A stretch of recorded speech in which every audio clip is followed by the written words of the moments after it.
రైతు సోదరులందరికీ నమస్కారం. ఈరోజు మనము ఎదురుగొప్ప మండలంలోని ఒక రైతుకి శాండ్ ఫిల్టర్ బిగించడానికి వచ్చాము. ఇక్కడ మామూలుగా అయితే శాండ్ ఫిల్టర్ బావి దగ్గర బిగిస్తామండి. ఈరోజు మనకి బావి దగ్గర బిగించుకోవడానికి అనుకూలంగా లేనందున మెయిన్లో బిగించుకోవడం జరిగిందండి. ఈరోజు మన శాండ్ ఫిల్టర్ ఏ విధంగా బిగించుకోవాలో మీకు చెప్తానండి. మనం మొదటగా ఇన్లైన్లో నుంచి మనం మెయిన్లో నుంచి ఎల్లేసి మెయిన్ తీసుకోవాలండి. తర్వాత మెయిన్లో నుంచి బ్యాక్ ప్లస్ వాల్స్ కనెక్షన్ ఇవ్వాలి. బ్యాక్ ప్లస్ వాల్ నుంచి ఫిల్టర్ కనెక్షన్ ఇవ్వాలండి.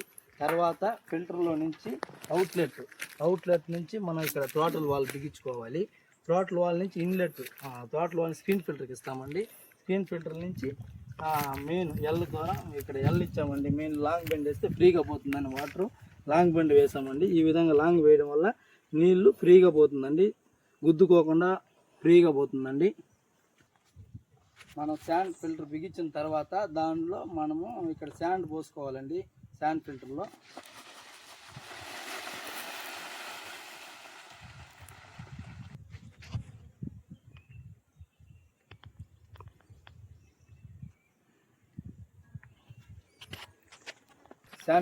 శాండ్ పోసుకున్నాక తర్వాత ఈ విధంగా క్యాప్ వేసి క్లోజ్ చేసుకోవాలి.